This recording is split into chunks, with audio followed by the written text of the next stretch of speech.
Hello everyone, I am the Crusher here and welcome back to another video. Today I will be showing off 5 different horizontal flying machines and how you can use them in whichever redstone contraption you're building in your world. I will be providing a use for these and I will explain the benefits and cons of different versions. Now please leave a like down below if you found this video helpful because it would really mean the world to me if more people could find this video and receive help from it. So with that out of the way, let's jump straight into the video. Now before I comment on the flying machine in front of me, I would like to explain how a flying machine works. So what happens is that you have an observer, usually on both sides, and that observer, because it's moving, detects that it's moving.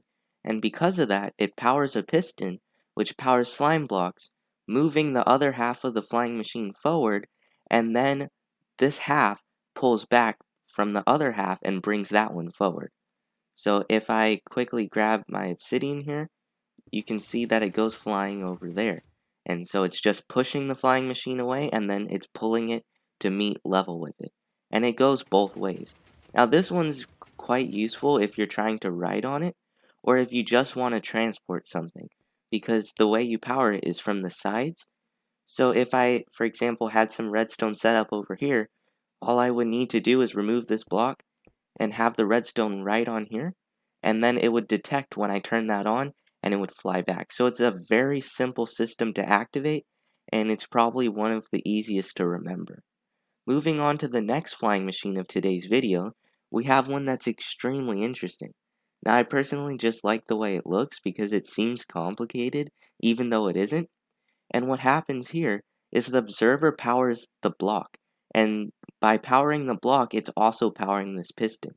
So the piston extends, it pushes this. This observer notices, powers the piston through the block, and it pulls it back.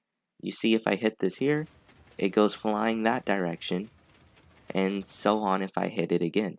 Now, what's important to realize about this flying machine is that it's very useful if you're powering from the sides. So you could have a row of redstone going all the way down, and if you want to stop it at certain instances, you can have a piston push a block out here, and if you get it just right, you'll be able to stop the flying machine, and you can also activate it from the side. So if this is underneath your floor and you have like a glass floor, you would never see anything activating it because it would be hidden in the walls, but it would still do the normal function of a flying machine. It would just be very clean and concise.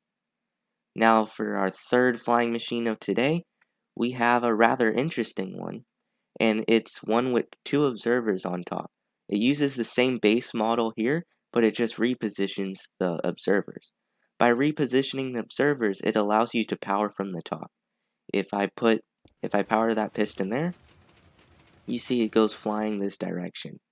Once again, the real thing that I'm trying to show you in today's video is that they all are very similar, but the direction you power it from depends on what you're using it for.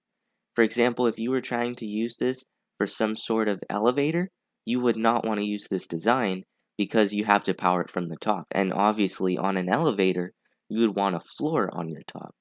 And so if you were trying to decide, you wouldn't really go with this design or any of these horizontal ones. Instead, you would want to look for one that powers from the bottom. The second to last flying machine of today is very unique compared to the rest of the designs in today's list because it's a one-way flying machine. Now you may be wondering, why on earth would I want a one-way flying machine if with almost the same amount of materials I can make a two-way one? And the answer is simply that it allows you to keep sending it in one direction, and even if it gets stuck on something, or if it hits something that would activate this observer, it's not coming back. And so if I just place this redstone block right in the corner, you see that it keeps going. The way to stop this is you can either put an immovable block in front of it, or you can break this redstone block right here. And see, it instantly stops. So that is quite useful in the direction that you don't want it to come back ever. You can just send it straight that way and have the redstone powering it. Last but not least, we have a 2x2 flying machine. Now this one is extremely similar in concept to the one over here, except this one was wider than that version.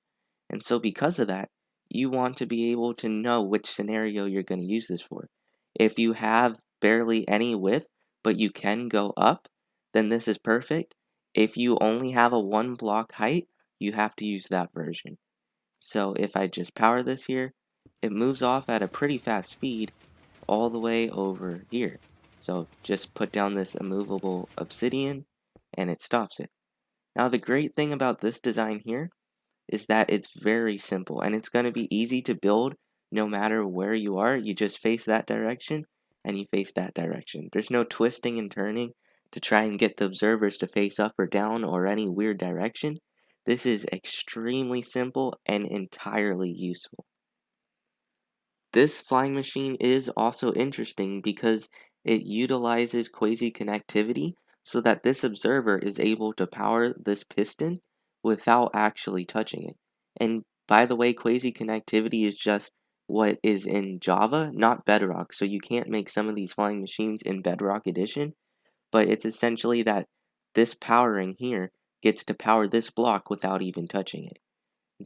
Thank you so much for watching today's video. Now if you enjoyed, please leave a like and subscribe down below for more content like this.